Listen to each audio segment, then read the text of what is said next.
We come to this place for terror. We come to Sinful Cuts to scream, to laugh, to cry. Because we need that. All of us. That overwhelming dread we feel when the lights begin to dim and we go somewhere we've never been before. Not just terrified, but somehow possessed. Together. Horrifying images spoken directly into your ear. Kills that you can feel.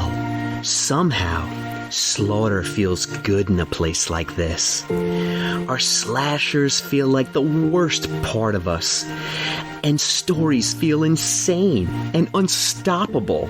Because here, they are. Sinful Cuts. We make horror horrible. Hey sinners, I'm Shannon. And I'm Sean. And this is Sinful Cuts. Hooray! Yay! Hope everyone's having a great week. It's a little bit rainy outside today, but yeah, the Northeast is gross. Yeah, that's okay. That's all right. I always say the plants are happy. The plants are happy, and you know what? It's perfect movie watching weather. Yes, so I agree. You know, I'm always bitching and moaning when it's August and it's so sunny out and I just feel compelled to be outside, but all you really want to do is watch back-to-back, I don't know, Roger Corman movies, you know? Now I have free reign to do it. Exactly. Long Island weather. What are you going to do? What are you going to do? But we are, so today's officially what is today? Today is the 28th of January. Yes. And all right, so the 28th of January, but through the magic of time travel, yes, you'll be listening to this on the 30th of January. Yes. What are the lotto numbers? I know, right? Which means we still have time to promote February 3rd at the Red Zone Squid Games event. Be there or be square, umbrella, X, circle. Like, we could play a fun game because no one knows what we look like. Come down to the Red Zone, point at one male and one female person, and see if it's us. You know? I may or may not already have a Squid Games uniform. That's bullshit.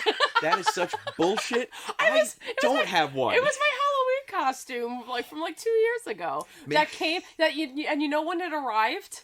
The day after? November 1st. Literally. So I actually ordered it for Halloween. I didn't get it for Halloween. So I ended up wearing it, I think, the following March to a Monster Mania convention. I think I'd be wearing that damn thing at least once a week. It's very comfortable. It's a jumpsuit. I know. It's very comfortable. Shan, you don't understand. I have a timeline in my head where I'm going to reach a certain age, and then 100% of my wardrobe is just going to be tracksuits. Yeah.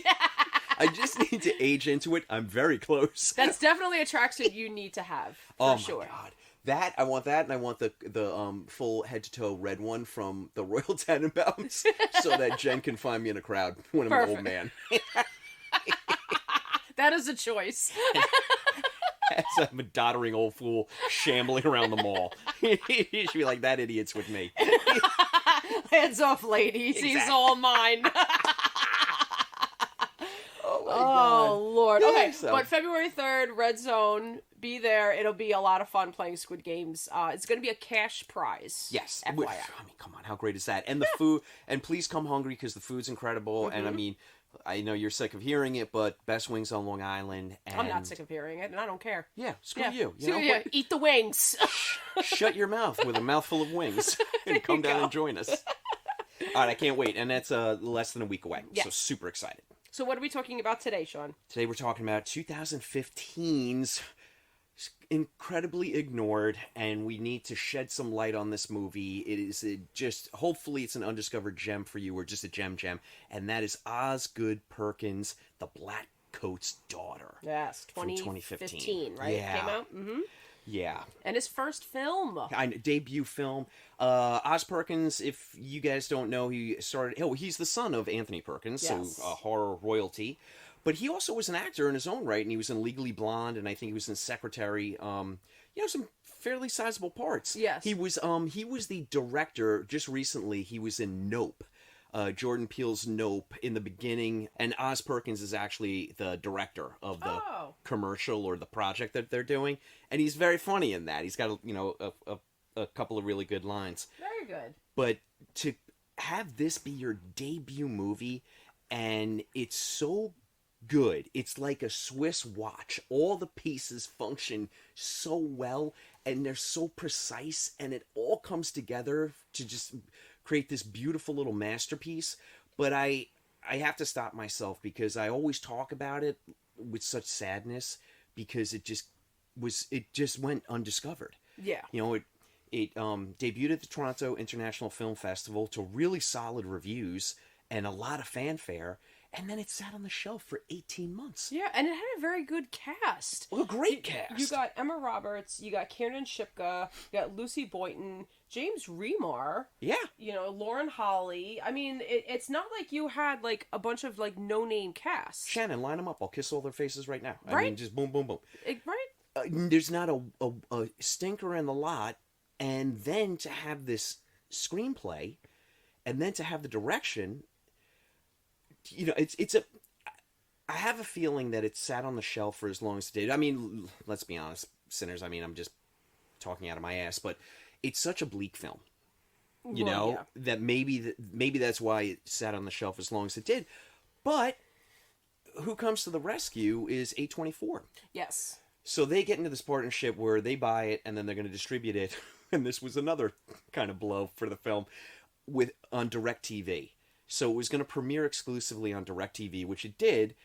I think that's how I even saw it. I came across it like I was looking for movies like on demand, as opposed to like the streaming services. I was like, let me look at this avenue because I haven't looked at it in a while, and I came across that, and I saw the names. Like the top names I think is Kiernan Shipka and Emma Roberts. And it just makes you curious. I was very curious, and I think it was Kiernan Shipka's first film coming from Mad Men, and I think that's what I had in my head. I'm like, I like Emma Roberts, and oh my god, Kiernan Shipka, like this. What has she done since Mad Men? And I was just curious enough to watch it, and I really enjoyed it. And then you were like, oh my goodness. I'll admit it took a while to process. Because there is a twist, and I'll admit at first it was like I wasn't sure if I was correct or not. It was like because it was definitely like it ends and you're like, wait. Well, Shannon, you know what? Let's do the wee-oo, wee-oo, wee-oo. We're gonna spoil the hell out of this movie. Oh sinners. Yeah. So if you haven't seen it, please watch stop, it. go watch, come back. Yes. Don't forget the come back part. Yeah. But yeah, we're gonna spoil the hell out of this because. Yes. That's part of the intricacy of the movie, and what really cements it as a classic is that like needle drop of a reveal, and then you're like, oh no. Yep. And then that like exponentially opens up all of these other doors to possibilities that you hadn't really considered of like, why is this happening? Is there a grander plan to why this is happening? Let's get into it. Yeah, absolutely. Okay, so here is the Blackcoat's daughter. Dun, dun, dun, dun.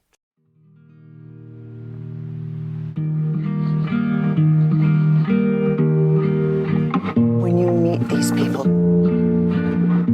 do you say that she was murdered? Do you say that they had to do a blood test to see if her head matched the body?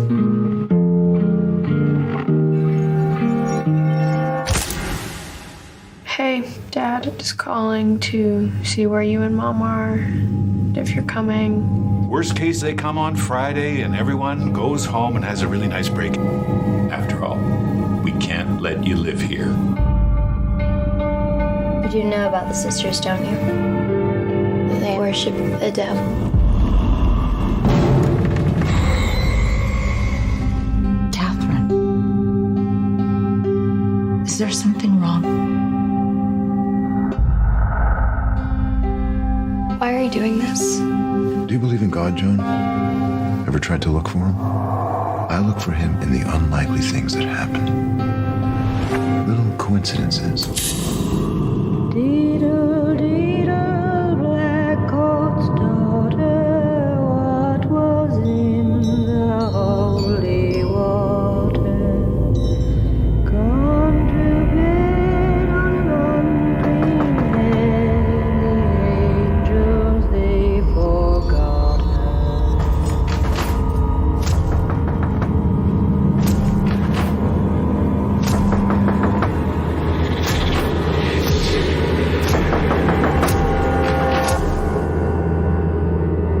something funny.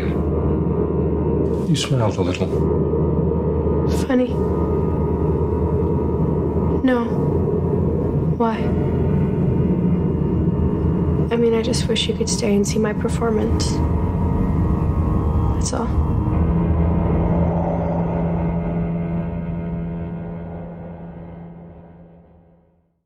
Alright, and here's the plot. Two girls must battle a mysterious evil force when they get left behind at their boarding school over winter break.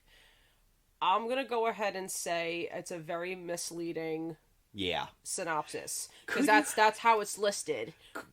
Could you even... I know I couldn't. I don't know that I could put a synopsis down on paper that would even make any kind of coherent sense. Not without spoiling the hell out of it. That was supposed. That was all on purpose, right? As you go on to the movie, but I guess we'll get to that. Should we Well, you know what? Let me because I can never land the fucking plane. Let me finish my thought about about what happened with the release of the film. So, plays TIFF, to some pretty modest fanfare. It sits on a shelf for 18 months. It gets bought by A24. Good for them. A24, supporter of horror. Yay! And then it goes to DirecTV. DirecTV spent a phenomenal amount of nothing promoting this movie. They put no marketing behind it whatsoever. So this film... Shocker. This film was, is, and continues to be a true word-of-mouth film. Yeah. Which is kind of special and fun within the horror community because you get to tell your friends about it. Yeah, like we always like to go into like, oh my god, this is like one of the greatest horror movies you never saw. You never saw. Yeah. And it you never heard about it type of a thing. Always showing up on those lists of like, you're on like Fangoria or Bloody Disgusting or even, Collider or something like this, and you'll come across the article of 15 horror movies you definitely haven't seen. Mm-hmm. And this is always on there. Yeah. So, I just wish it got a little bit more exposure, but then the other side of that coin is that this is something special for us. So, yeah that's nice too. Yeah, needless to say, it was worth talking about. Oh, God. Basically. Yeah. So, let's have at it. Let's start. Yeah. Now, do you want to do... This is going to be interesting. Should we do the movie in the chronology that makes sense, or do we do it as it's presented in the film? So I think watching it is the part of the fun. So I was just gonna honestly highlight some of the favorite scenes, the ones worth talking about, and then just a couple like little fun facts that I have before, if you will, before, because I love a fun fact. I did get to find an interview with I almost said Anthony Perkins because I'm looking at the name. I wrote son of Anthony Perkins, but of Oz Perkins. So, even though like you were saying, like the post production, like obviously it sat on the shelf and everything like that. But so again, this was his first movie. Oz was a small time actor. In his words, he wasn't really a good actor. Which he's probably downplaying himself, but it wasn't what he really wanted to do. He got his first start, I think, in Psycho 2 when he played a young version of Norman Bates. That's great. So I love that movie, by the way. I love that movie. Yeah, of course. And it kind of started off there. He did small roles, but he's like, I always felt I wanted to write and create. So this was his first creation, and it just kind of came to him. He just started off with boarding school. Somehow the two girls get left behind, which is always very desolate. And you in the back. I'm raising my hand. Did you know that the boarding school is named Bramford Academy, but the Bramford is also the name of the apartment building in Rosemary's Baby? Yeah. Oh. Just a little fun fact, Easter egg. Just a little beep, beep, beep. So, but actually, to piggyback off that, he did, and he had all the girls watch these films, because he's like, this is the influence. So he even outrightly says it in an interview. So it was The Shining, Carrie, Let the Right One In, Rosemary's Baby. He doesn't say Psycho, but there's one scene that I'll talk about eventually that I was like, Psycho. like right there. I mean, those are all of those films. I mean, like my mouth was watering. I'm like, what? Can I be in that film? I'll watch those movies. Yeah. Oh my god. And now the girls even talk about it, like they say like, oh, now that I've watched these movies are now like my favorite. All of them kind of agreed on The Shining, but he did make them all watch these movies because that's absolutely where the influence comes from, and I think it's very, very prominent as you watch this in the film. For sure. Mm-hmm. I love the look of this film. I do too. They shot it in Ontario, Canada. Ottawa. Oh, sorry, Ottawa. Ottawa, yeah. We just lost our one Canadian listener. I'm sorry. I'm sorry, eh? But that's like me constantly saying Emma Watson as opposed to Roberts. I'm being very careful saying that's like that. me. So I'm just going to throw myself under the bus right now because I keep saying it, and I'm like, no. It's like me trying to convince people my name is Sherm. You know? So they shoot in Canada, and it just seems like they specifically chose every gray day in Canada. I mean, the look to this Or the film, gray day chose them. Yeah. Because it was winter in Canada. But can't you feel it? Like, it's just the continuous gray days throughout the film, and you just get the feeling of, like, it's just so cold and desolate and miserable. And for a film to be able to pull that off, when the scenes are shot with multiple people, it is a crowded girls' academy, so there's, vibrant life in the corridors and going to class, but to be able to pull off the isolation that Kiernan Shipka is feeling, and you're visually seeing it, I mean, it's masterful. I really like this film. Absolutely, and the luck too when they were exploring like filming locations, and they get to Ottawa, they found a college campus that only held a few classes, so that was an entire dorm that was not being used. And they had full free reign. Yeah. Oh, that's fantastic. And Perkins talks about the welcoming. I can't think of any good words. The welcomeness. No, whatever. Anyway, making up words as I go. Words are fun. Coming out of your mouth. I learned nothing from Sesame Street. The welcomeness. Now you have to explain what you're trying to say. the Canada people in Ottawa were very welcoming. Well, that's and very open to. That's Canadians' thing, right? Yeah, to use it. People, I think there was that one house. Somebody offered their house to utilize. Okay. Okay. So yeah, so he was met with a lot, friendly faces, and it was just nice that they were able to make this movie, and it's exactly what he wrote on paper, and to find it, I think like kind of as is. It's pretty insane. It was like so perfect. It was just and to find it all in one location. Yeah, like that's crazy. You were so meant to make this film, basically. Yeah. Like all the pieces like just funneled together perfectly. But yeah, so. And then just one more fun fact, sorry. So Emma Roberts was given the script. She said she was intrigued, she read it, and, really liked it upon reading it. But she's like, I knew I had to do it when later that night she went to bed. She was also in the middle of filming American Horror Story, so she could have just been like, haunted anyway, just because of American Horror Story. But she said she read the script, went to bed, and she's like, I woke up in a cold sweat. Like, I think she just went to bed with this story in her mind. Rattling around in her yeah. skull. And she just, like suddenly woke up cold sweat. And literally right then and there, she's like, I have to do this movie. I think I would like to read this screenplay.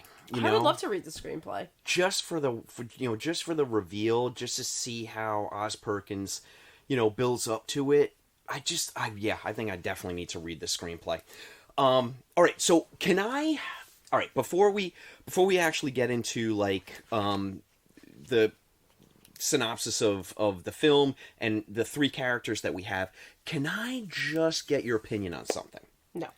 Good. Okay, and that is the end of our podcast. Why do I ask? Because you always say no.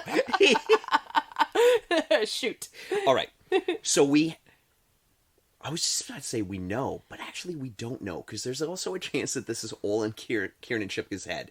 But let's, for argument's sake, say that there is a demonic presence at Bramford, which is what I believe. Right. Was this demonic? I believe that the demonic presence was kind of called because Rose, when she's kind of needling, and we'll get to Rose. Rose is not a nice person, but a typical teenager. So she's telling Catherine, Kieran Shipka, that the two sisters were caught worshiping the devil. Right. And you don't, even though this is a horror movie and you know that there are weird things going on, especially with Catherine, you just think that it is Rose needling Catherine to kind of like scare her, like right. scare the freshman. But I tend to believe like there's a kernel of truth in there, and there was some sort of satanic, ritual performed at the academy, because in the boiler room, because that. Yeah. We see that she's worshiping the boiler. It's still like a hot spot. Yeah. So it's possible that a Ouija board seance was probably held right there, and a spirit is lingering. And then something attaches itself to Catherine. Mm-hmm. Maybe it's like, it can sense her loneliness, and despair. Yes. So it, grafts onto her. But I just feel like, I just like that little kernel there of that story that Rose told. I'm like, oh, is that where it all started? I think it is. It's possible. You know? Yeah. That and a lot of the parts of this film, it's meant for just your discretion. Which I love. I know. Love that. And it leaves you with that. And you're like, ah. So Kat, you see in the very beginning, her wake up from a dream, and it's her parents getting into a horrific car accident. And you just see someone in a black coat. Yeah. You don't know, and she calls it daddy, but you don't know if it actually is her biological father or if it is now her true father, a demon. Right. Right. So yeah. So it kind of starts off with that, but then Rose is introduced in a very different way. She's introduced in this whole like slow the slow sequence with her walking into the room and sitting down taking her picture, which I found very, very interesting. Well, you also get, it immediately points out the difference. You've got Catherine, who is isolated and troubled and having these visions that are possibly not visions, more like prophecy. And then you go to Rose with the slow walk, with the music playing, and you can kind of tell that she is popular and a senior and world on in the palm of her hand, and especially when she sits down and the smile that she gives, it's done so well. But then what about the part, so I don't know if it's initially, I think it's the second time you see her when she does the smiling, and then it's her smile fades. Yeah.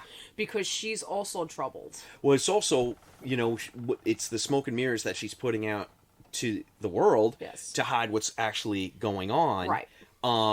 And just the juxtaposition between Catherine and Rose is great, because at the core they are kind of like islands unto themselves. They're very isolated for completely different reasons. Yes. But instead of banding together, like Rose has the ability to show kindness to someone who desperately needs it, because she doesn't know that she's possessed yet. Right. She's just galactically shitty to her because she's a freshman and she's a senior.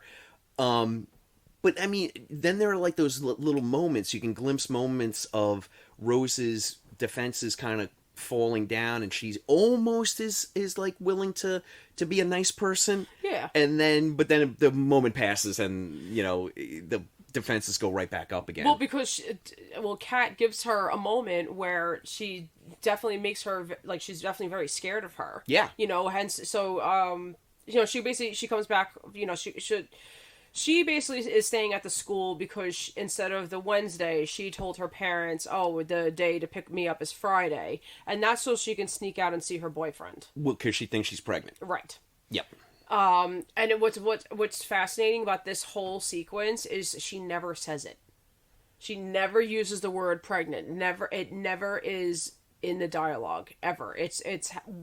It's everything around it, with her talking to her friend, obviously troubled, and her friend's like, well, it's the problem is half his. Yeah.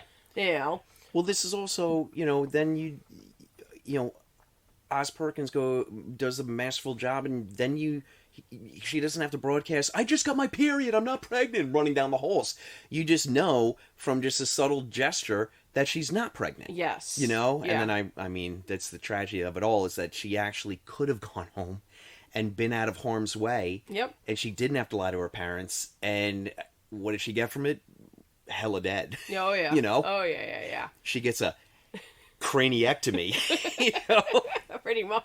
But but either way, so she comes back home from the date and decides to tuck Kat in. I don't remember where she finds her, but she, puts her to bed or whatever, and she's like, let me know if you need anything.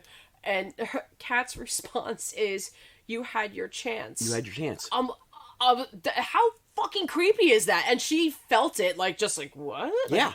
Like looking at her like, why the fuck would you say that? Yeah. And she puts furniture in front of her door, like I fucking would too. Okay, let's rewind on Kat, and just because we started with the dream, and she has the prophecy, prophetic vision that her parents are dead. I think the demon showed it to her. Same. I think that's where it started. Then we have that very uncomfortable scene between Kat and the father, the priest, father.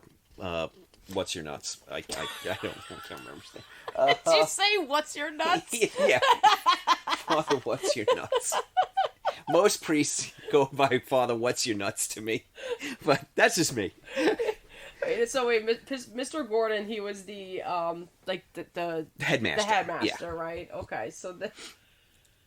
But I'm sorry, I can't get over what's your nuts. It's so subtly creepy because you Father Brian.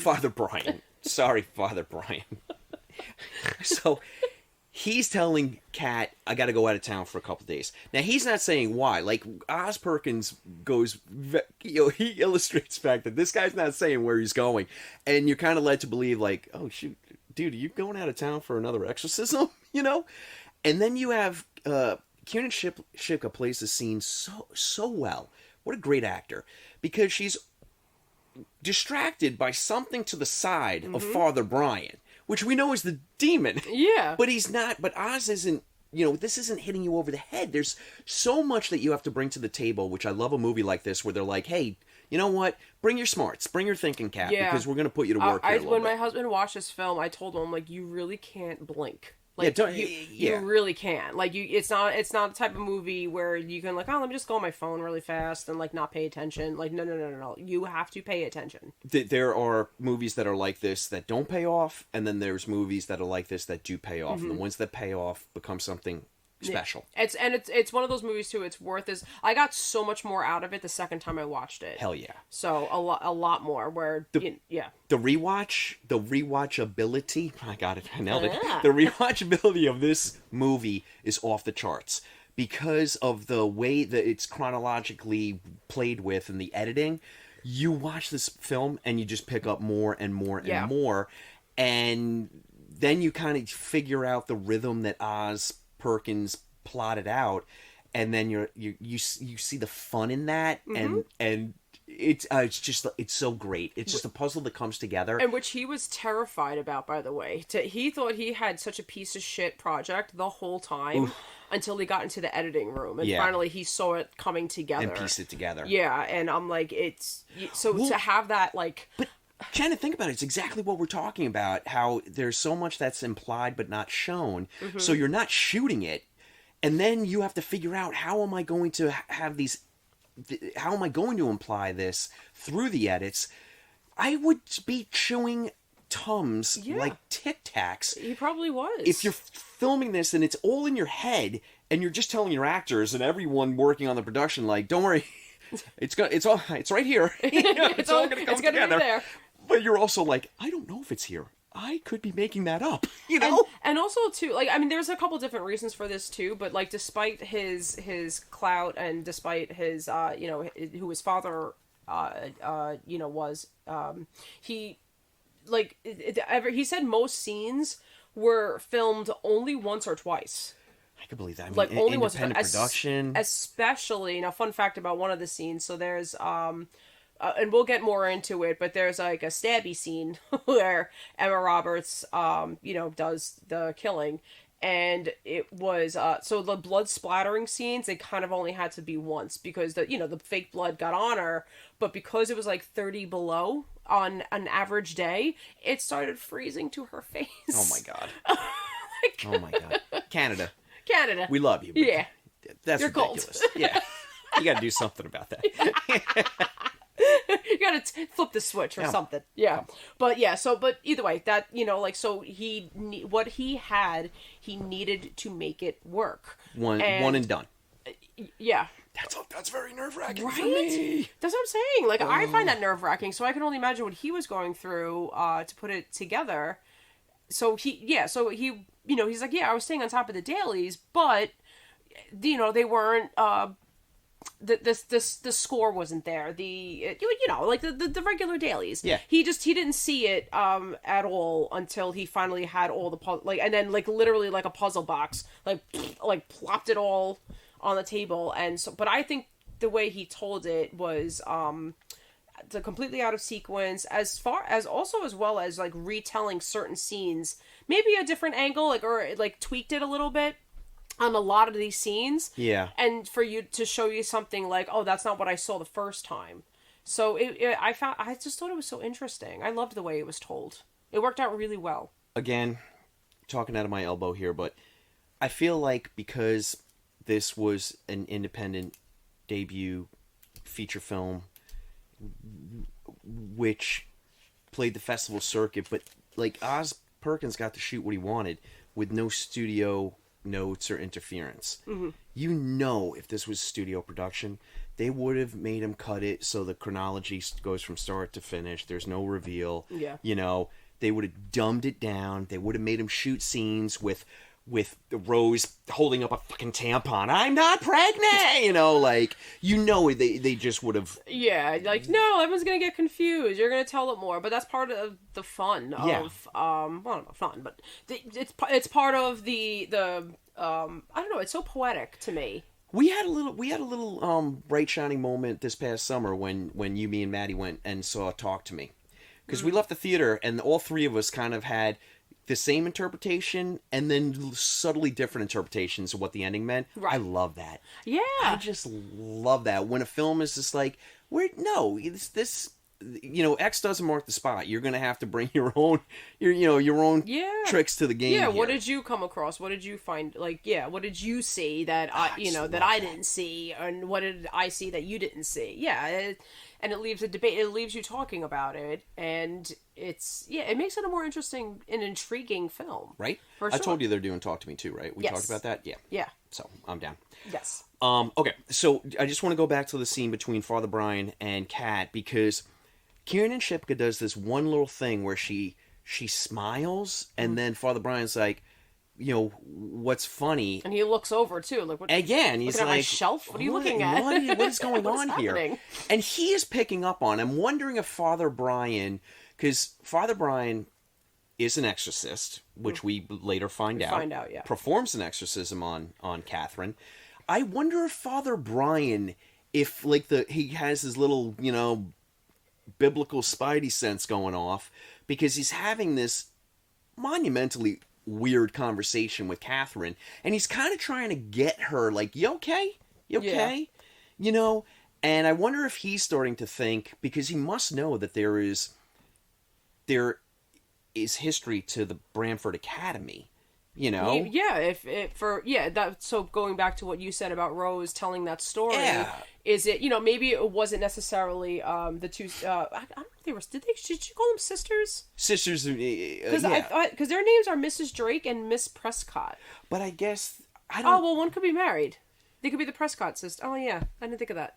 When you look at the bill, they say Mrs. Drake and Miss Prescott. Okay. So that means one's married, the other one's not. Usually. Yeah, I don't know. I don't know either. I don't know. I don't know. I'm just picking that up now. I'm processing it. Okay. But all right. Anywho, either way, and it's like you said, it's possible that they didn't, that they were not involved, or maybe they were. So, Or that's why wait. You mean that our two sisters, and they were the ones who are the ones. See, that's what I think Rose is alluding to, but I don't think that. I think it's different. Sis, I think she's just taking the piss, so to speak. Like, Yeah. oh, the people that are going to be watching us are Satanists. You Or know? this is like an urban legend that's got passed on through telephone, and you know what I mean? Like, and like, you know, like I remember like fun tales like that when I was a kid. I'm like, oh my god, did you hear like what this person did? And then when like you find out like what actually happened, you're like, okay, well, this is definitely a little more. well, you know. I mean, you Like know, I said, it could have been something as simple as them just being down there using a Ouija board. And, you know, a priest walking in, like, you know? Meanwhile, I did a Ouija board when I was, like, 9 years old in my friend's house, you know, like... okay. Has this movie created an irrational fear of my boiler? It has. Look at Home Alone. It has. Yes. Very much so. It makes a noise when it comes on that sounds like a low hissing growl. And it is winter, so it comes on a lot. And now I'm scared of my basement. And then you made my basement virtually unlivable because you're like, there are so many little hidey holes for people to murder you down here. Oh my god, this is great. I mean, it's a real stab heaven. Mother effer. And there's plenty of space, too, to lay out, you know, like a body bag. Roll you right up. We're supposed to be friends, sis. She claims to be my friend. So now we have a vague allusion to Satanism going on at the school. Then we got Father Brian, who will turn out to be an exorcist. Like, there's a lot of devilly stuff going on before anything even goes on. Yeah. So now Father Brian fecks off to Albany, and then we really we're exposed to Catherine's intense. Her dread that her parents are dead, because it was a dream, but it hasn't been confirmed yet. But then she's playing her recital and she's looking at the two empty seats, and your heart is breaking. I know. And it's also the scene of you just to show the opposite. You've got Roses walking into the recital and her friends like, oh, you're going home. Like, you're just seeing how popular, and has the support system. She has everything that Catherine doesn't have. I was gonna say, yeah, she has friends. It just makes Catherine's loneliness so much more. But also, too, when she was talking to Father Brian, like, she's just like, oh, I'm so, you know, like, she makes it clear, like, I'm upset that you're not going to see my recital. Yeah. And, like, so, like, is Father Brian, like, her only friend on campus? Like, they really hint to that. I believe so. Yeah? I believe, like, he's kind of, like, you know, taken her under his wing because he seems like a nice man. Yeah. Probably spots that she doesn't have. Yeah. Oh my god. He's the only person that she speaks to. That's it. Yeah. That's really it. The scene where she's eating lunch and she is at a table full of kids and no one's talking to her. Like, you just feel like the isolation and the loneliness, it just leaps out at you. Yeah.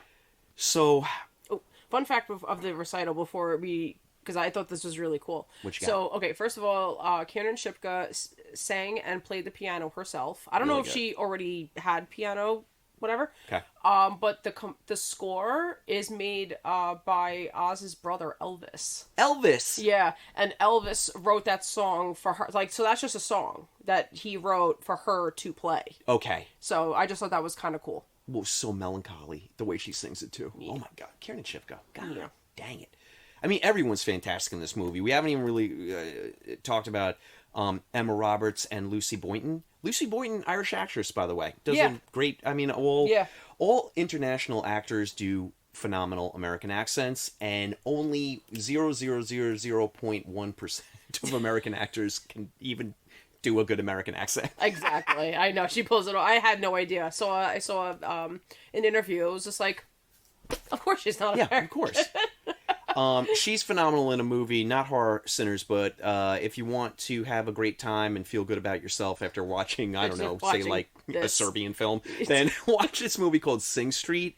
It's a little Irish movie that came out years ago with Lucy Boynton, and it's just fun and sweet, and you can't help but love it. Nice. So, okay. So now we have Rose and Catherine are kind of like intertwined together because they're the only two kids at this whole friggin' academy that their parents aren't there. Yeah.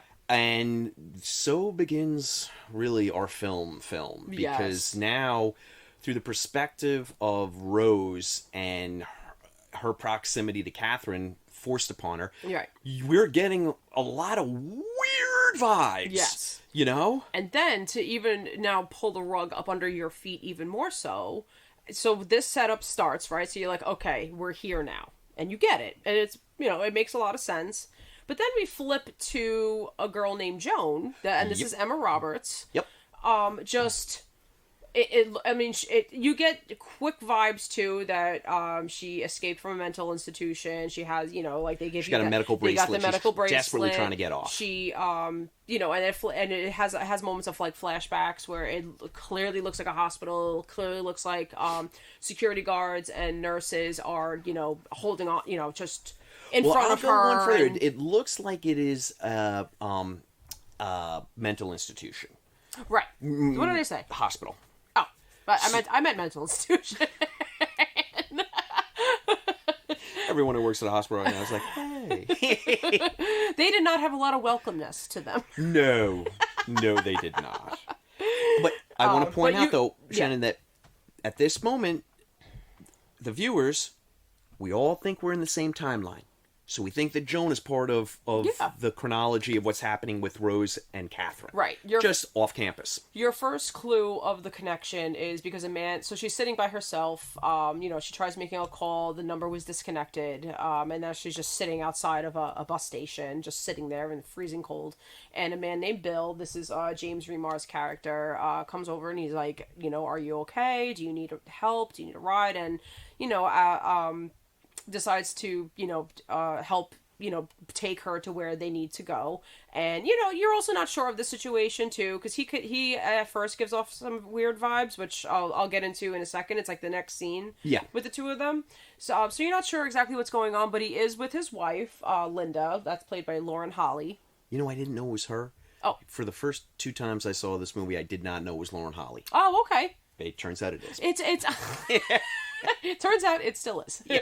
Well, she also is it's like all of her scenes are in that car. In the front seat of the car, yeah. And she doesn't really turn around. So there's there's definitely like a vibe with her as well, which as like less is more with. How much do you love that in a movie when you're like, what's going on with these two? Yeah. And then you have to figure it out. Yeah. And they don't spell it out. I love it. I know. I love it. I know. So she, so Emma Roberts, Joan is her name. She gets in the car and, she sees like a bouquet of flowers in the back seat. Clearly, like I said, Linda does not turn around. And, Bill's like saying, it's fine, it's fine, it's fine. And Linda's giving off wave after wave of vibe of my fucking husband's doing it again. Yeah.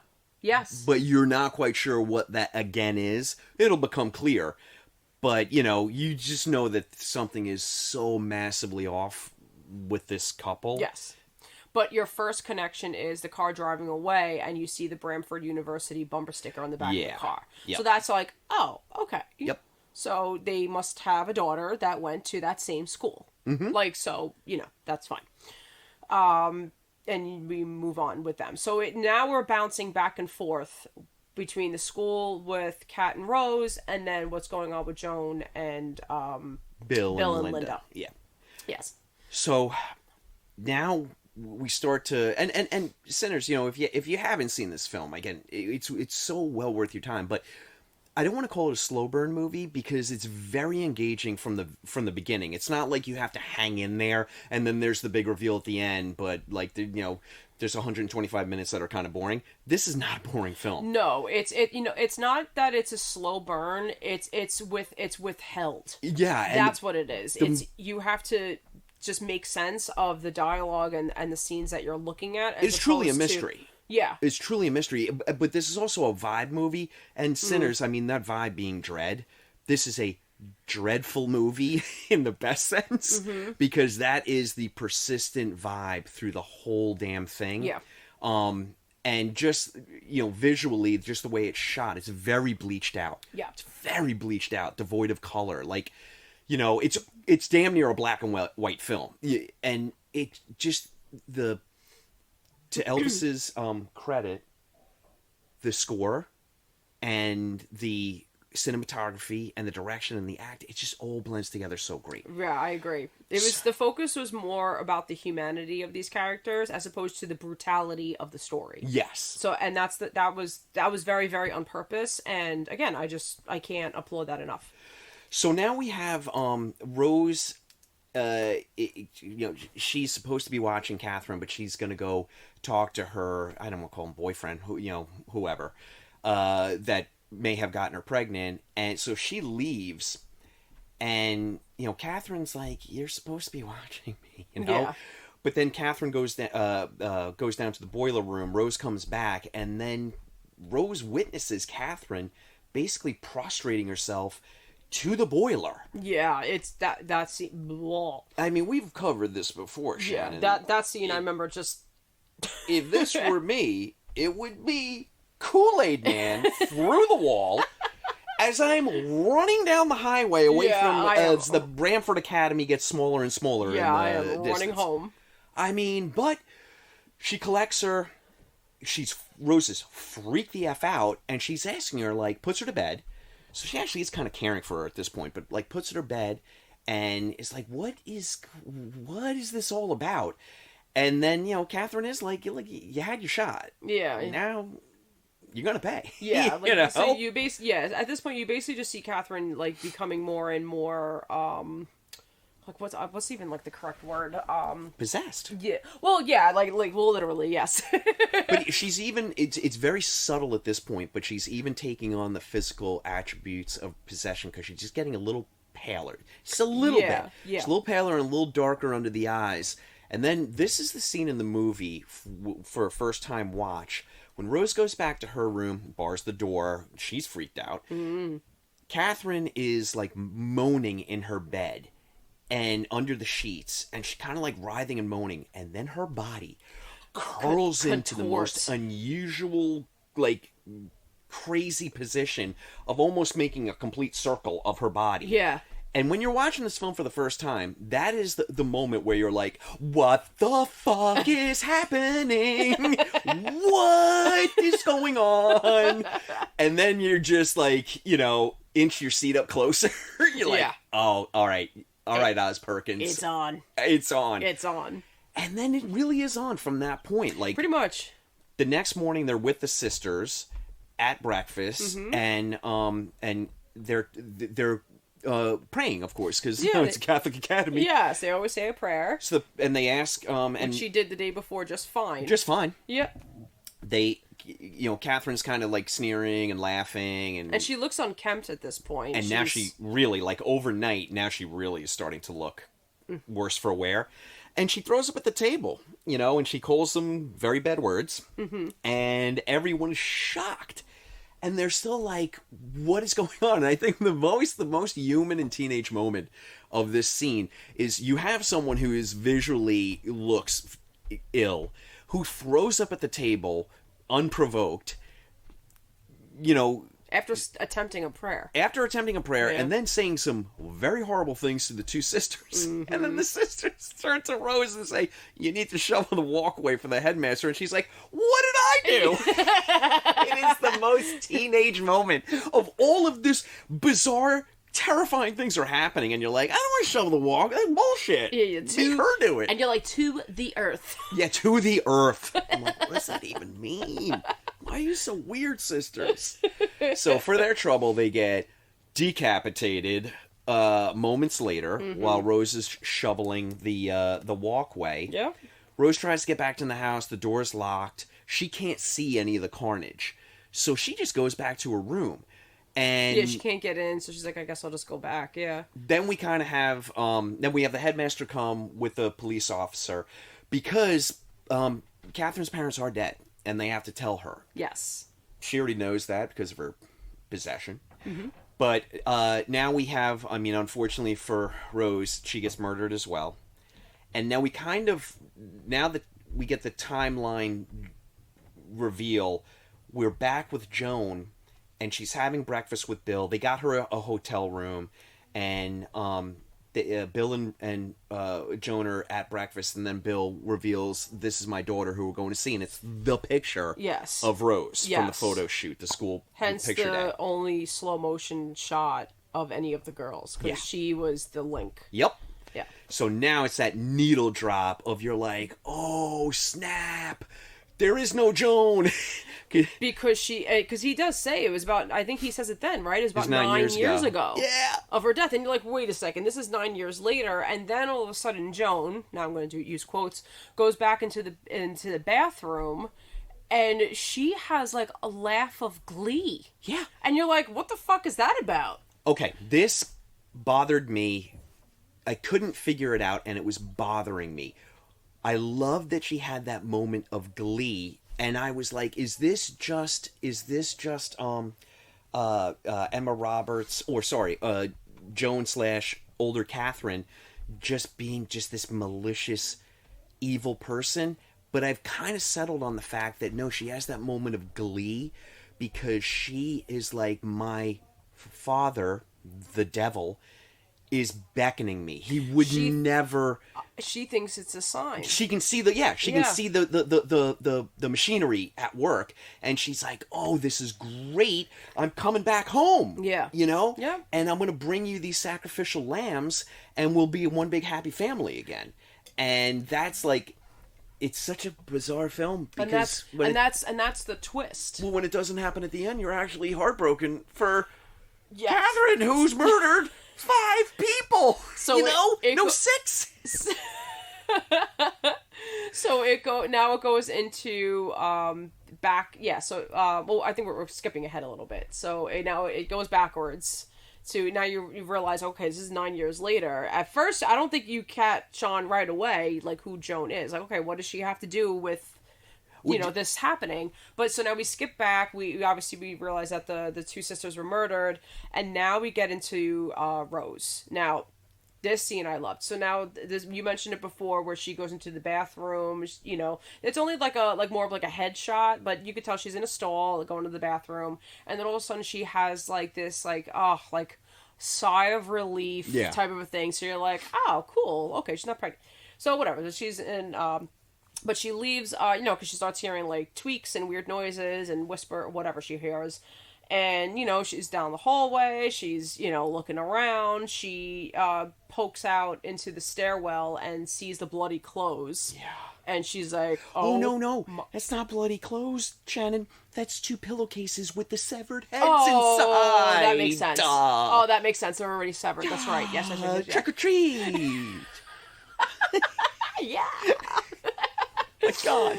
So obviously she's freaked out. Now this scene I found really interesting because so Kat now pops out because again it's a hallway. Yeah. So she could literally be in any fucking door, and she's in the one door I think that's open. Like the completely school's more open. murderous than my basement. Yes. Yeah. For sure. We can agree. Okay. Yes, for sure. A lot more corners. A lot more corners, a lot more room. So she pops back into the hallway, and Kat pops out and immediately stabs her. Now, I saw in this moment of time, the moment in, and it still scares me every time I watch it, no matter how many times I see it. Now, the moment in Psycho, when the detective is, not the detective, yeah, the private eye. Yeah, sure, you got it. Yeah, he was walking up the stairs, and Norman Bates as Norma just pops out. So it's an overhead view, but he just pops out and fucking pushes him down the stairs. That's how I saw this scene. You are spot on. The Kieran Shipka walk out of the dark doorway to just nonchalantly stab Rose is the way Norman Bates dressed his mother. Nonchalantly walks out of the bedroom. Yep. Hastily. They both do it like hastily with focus and dead, and then that's it. That's it. Yeah, one goal. But isn't it great that Oz Perkins did that? Yes.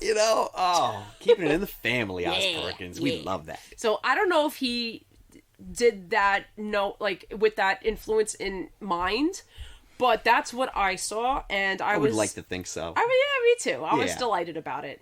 But yeah, so now Rose is very dead. Poor Rose. Yeah, and now this is the part now where again, they officially learn why Kat's parents never showed up. So Mr. Gordon shows back up with a policeman to basically tell her, and comes across everybody's headless bodies. Yeah. Yeah. And then they he follows the blood trail basically to the basement, so it wasn't that hard to find Kat, and she's very, very possessed at this point, and has the 3 severed heads looking at the okay, holy cow. Okay. the boiler, yeah. I just thought of this right in the moment. It's very reminiscent of Hereditary. Yeah. You know? Yeah. Oh man, I never thought about that. Yeah. So Same fashion, yeah. Ooh, a nice little connection there. Yeah. So now okay, so let's jump from here. So now the jig is up, so to speak. Pretty much. The police officer shoots Catherine because she won't drop the knife. She says, "Hail Satan!" Shoots her in the shoulder. I guess sounds very demony by this point. Very demony. Very demony. Like it's definitely like not her anymore. And we jump to now. Father Brian is back. Yep. And she's strapped to a bed, and he performs an Yeah, exorcism. great time to go to Albany, Father Brian. You know? Like, return immediately. Exactly. I love the scene, though. I love the scene where she's, she's shackled down in the bed, and Father Brian's very loving. You could tell that there was a relationship there, so I think you're spot on that he was her only friend. Yeah. And he's kind of like, like brushing her hair away, and then he just says, "Oh, there you are." And for a hot second, you think that he's talking to Catherine, like she's coming back around and she's seeing him. But he's not. He's talking to the demon. Yep. And he's like, "Oh, there you are." And then he starts his exorcism, which is, I love the short and quick to the point nature of this exorcism. There's a few like videos of people like talking about that. Like, by the way, this was the easiest fucking exorcism anyone's ever performed. So there's actually theories that it was like a very weak demon, like didn't get because if you think about the timeline at this point, like he was only with her maybe for like a day and a half, 2 days. So he didn't really have her maybe as much. He got far enough, obviously. Oh, Catherine was very focused and quite a taskmaster. Yes. Got right down to it. Yeah, understood her assignment. I love how the demon, though, he's like, "No one wants you here. Out. Leave this place." And the demon's like, "Yeah, okay. All right." Sorry. My bad. I'll be on my way. But can we talk about, I want your theory on do you feel like there is still demonic influence on Joan 9 years later, because this is such an astronomical coincidence that she would be waiting there and then she would bump into Bill and Linda. So I like to think that there is still very much some demonic influence. Like, there's no coincidence that's that much of a coincidence. So the demon's like, this is a job half done. We got to get these two. Yeah. And then you're sussed out, which, she does. But then the demon, being a demon, was like, well, this wasn't a relationship. I just got what I want, and you're like, I don't need you. I just crumple you up and cast you aside. It could be. It definitely could be that. Because it definitely sounds like a demon thing to do. But who knows exactly where it went, right? Like, it could have, if you want to go with the religious theory, that Father Brian was so good at his job that he was able to send the demon back to the depths of hell, never to return. Because he does say that, never to return. Mm-hmm. Ever. And the boiler is cold 9 years later. Yes. I mean, there's no presence there. Yeah. Well, the whole school, I think, was abandoned after that. It looks like it was out would you send your kid to Murder Academy? Hey, our mascot's the Headless Horseman. Yeah. Don't ask why. But no, I think it was just cast out, and maybe it was just as lost, couldn't find its way back, or maybe it already moved on. So our coincidence is just a coincidence that she bumps into. Okay. I think so. Okay. Because it does make sense that the parents would continue to go there on the anniversary. That makes a lot of sense. They're going back year after year. Down. Yeah. So that's how I saw it. I don't know. But then, and then like obviously you want the demon to come out, and leave the human alone, but she's so fucking lonely that she sees a demon like escape out of her, and she's like, "Don't go." Oh my god! And you're she like, says, "Don't go," and you're just and the one tear just rolling down her cheek. Again, the acting that's going on in this movie, it's just off the friggin' charts. And by her only friend. Yeah. Who caused it. Oh my god. By her only, friend before possession. It is so heartbreaking. I mean, because ultimately, sinners, all right, we're going to bat here for a mass murderer. She racked up a score of 6 there. But, Catherine is an innocent bystander. She was possessed. Right. Right. Then she gets dispossessed. Yes. So whatever, I mean, you don't really know 9 years worth of being in a mental institution did to her. Yeah. You would think she had plenty of friends there, but yeah. apparently she did Where's not. that movie? Right? I want to see that I one. do too. So she, so like I said, we said before, she does escape, comes across Bill and Linda, realizes who they are and why they picked her up, and so now you realize, okay, that they're not doing anything sinister, because like I said, there's a weird moment where Bill goes to see her in the hotel room, and she just took a shower, so she's just in a towel, and he still comes in and sits down, and I'm like, I think as a female, I'm like, well, I think that there's things unsaid there, because Linda is always mad, and is very mad specifically about stop trying to replace our daughter with anyone her age. Yeah.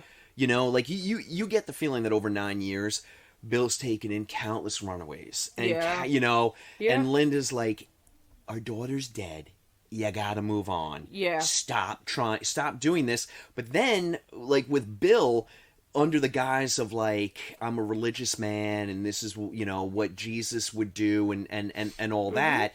But you're like, all right, dude, but you're still sitting down in a room with a young woman in a towel. Yeah. You're weird too, dude. But I think he's so traumatized that he doesn't see it that way. Yeah, he's blinded to the fact that he's doing such a noble and good thing. Right. Yeah, he has very good intentions, so I think he doesn't even think of that at all. Which, you're not, as a viewer, you're not sure at first, but then as he's telling her and then reveals this was my daughter, she would have been about your age by now, and we see not just a picture, it's the picture, very, very specific. And how ironic is it that she's so desperate to have any connection with the demon? Mm-hmm. She's literally going to sacrifice people to appease him, and thinks that that's going to bring him back or please him, and they'll have this relationship going forward. And he's so desperate to have a connection with any young woman that's vaguely reminiscent of his daughter. Right. It's just two monumentally lonely people,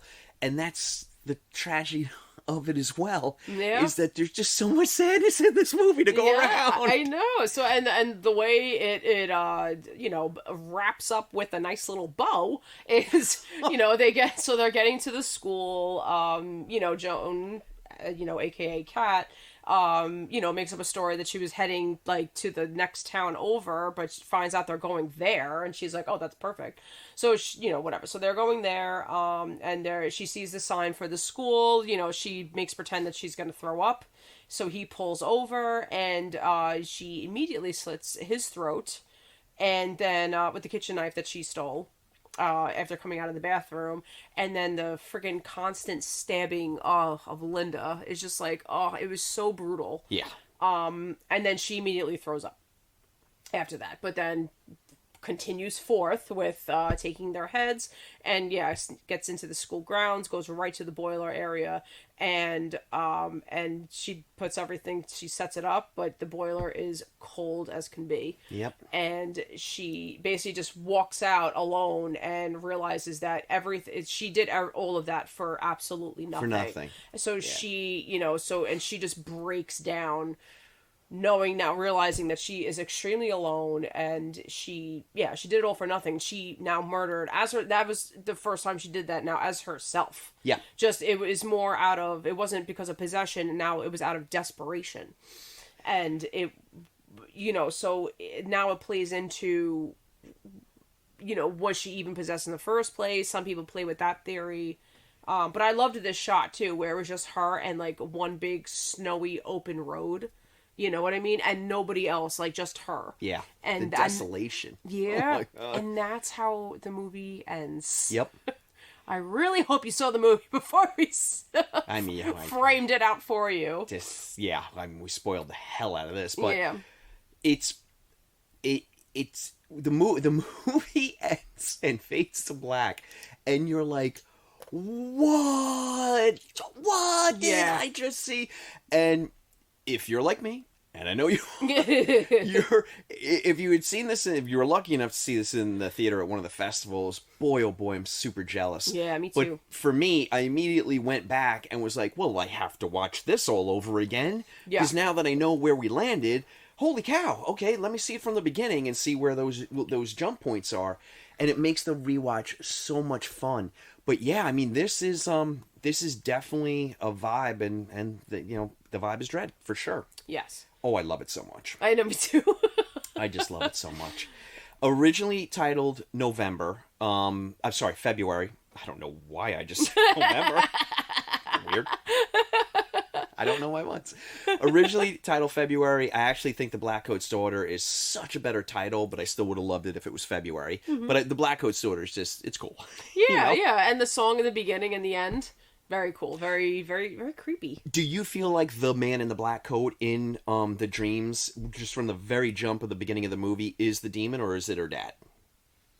I think in that sequence, I think it's the demon. Me too. I think so. Yeah, because like I said, I her. truly believe. Yeah, I truly believe that he was showing that to her. You know, like now, like they're not coming for you. You are alone. I'll be your friend. There's kind of an introduction in a way. There's a theory that I have. Okay. I did not see this on the interwebs, so this is just my junk store theory. I think because the demon has like these crazy ears, like almost like rabbit ears, like elongated rabbit ears. Yeah, some people make fun of it. Well, I think that it's. I was ready to make fun of it as well. Like, well, that's a choice, but it makes sense because I think that Catherine, probably being like 14, is manifesting the demon through her perspective, and it would be something like a squishmallow or something fluffy, because you can tell it's like furry and fluffy as well, and I think she's making it something that's very appealing to her. It could be. You know? Yeah. Well, the fucking ears go up a foot high, Shannon.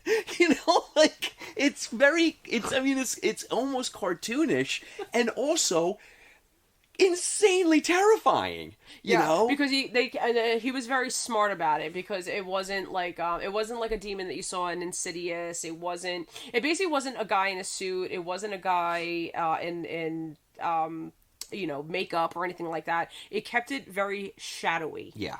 And I thought that was smart. Very smart. Yeah. Very, very smart. Yeah. There's a scene where you see Kiernan Ship is taking a bath. You just see her feet propped up in the bathtub, and it's typical like school bathroom. Although my dorm didn't have a bathtub, so a little jealous there. Yeah. But if it did, I would definitely not have gotten in it. Yeah, I don't know, but I don't know. It's the scariest looking bathroom in that moment. Well, you see the reflection of the demon in the blue tile, and they're just some of the shots in this movie are just so incredibly done. They're so subtle. Mm-hmm. I could watch the scene between Father Brian and Catherine where she's looking off to the side and then she has that little smile. I could watch that damn scene all day long. Yes. It's just so... It makes you uncomfortable. Yeah. As a viewer. You are uncomfortable right in the very beginning. You're like, something's up. Something's going on. And it just gets worse from there. I comfortably put this movie alongside the Rosemary's Babies, the Omens. Like, this is a just banger of a possession movie, but I mean it kind of goes beyond just possession. It really is a mystery. Yeah. I love that aspect of it. I'm like, oh shoot, why can't we have more of that? I know. It came together just so well. It really did. Yeah. It really, really did. So applaud you, Mr. Perkins. Yes. Oh, all right. So let's get into Oz Perkins for a hot second. Mm-hmm. So he has Long Legs coming out with Nick Cage, right. And he's doing something that I'm loving, is that he's releasing teaser trailers. They're they really don't spoil anything about the movie, but they are crazy atmospheric and stylized and dreadful. And I'm thinking that he's going back to genuine scares. Like, I think we're going to get... It seems like he's going back to that. Yeah, I think we're going to get the because it really goods. did work out for him, maybe, like I said, the marketing aspect of it aside, it's... I don't know. I just thought it was so great. Well, I also feel like this is vindication for him because he got zero marketing for the Blackcoat's daughter. Right. So now we've got 3 teaser trailers, and he's so smart not to give anything away. They just show dreadful things in quick snippets that might not even be related to the actual movie, but it's setting up a vibe, and it's getting you're just salivating for this movie, and it's smart, and everyone is talking about these trailers. It's really making he's getting people excited for the film without giving anything away, which I'm a gigantic fan of. But this is like old school William Castle, Roger Corman. Let's give them what they want. Let's get them all, worked up before the film drops. Right. It's showmanship. I love it. I absolutely love it. Absolutely love it. We're going to see what... I really do feel like he's going to be able to stick the landing on this. I cannot wait to see Longlegs. Yeah, so, I mean, that's pretty much all I got about the good old Blackcoat's daughter. Yeah, that is Blackcoat's daughter, in a nutshell. All right. I'm going to announce our next episode. We are going to be doing Near Dark, and we are lucky enough to have Andy Davidson, the best-selling author of The Hollow Kind. He wants to talk about Near Dark. I want to talk about Near Dark. You want to talk about Near Dark. I do. So we're going to talk about Near Dark. Nice. How do you like that? That's going to be recorded this week, and then that will drop on February 3rd. And you'll also be able to see our lovely faces on YouTube, because February we're going 6th? to film. Did I say the 3rd? Yeah, 3rd's a Saturday. Yeah, because I'm at the Red Zone that day. I can't do that. February 6th. We're gonna get shot with Nerf guns if we fail the puzzle. Oh, I don't know what that's gonna feel like, because I'm gonna win. Okay. I just guaranteed I'm the first out. Yeah. I just absolutely guaranteed I'll be the first out. I'll be in the corner eating wings. I'll be in the... Now I'm starving. All right, Shannon, I can't do anything till you take us out of here. And that's a cut. I'm gonna go get some wings.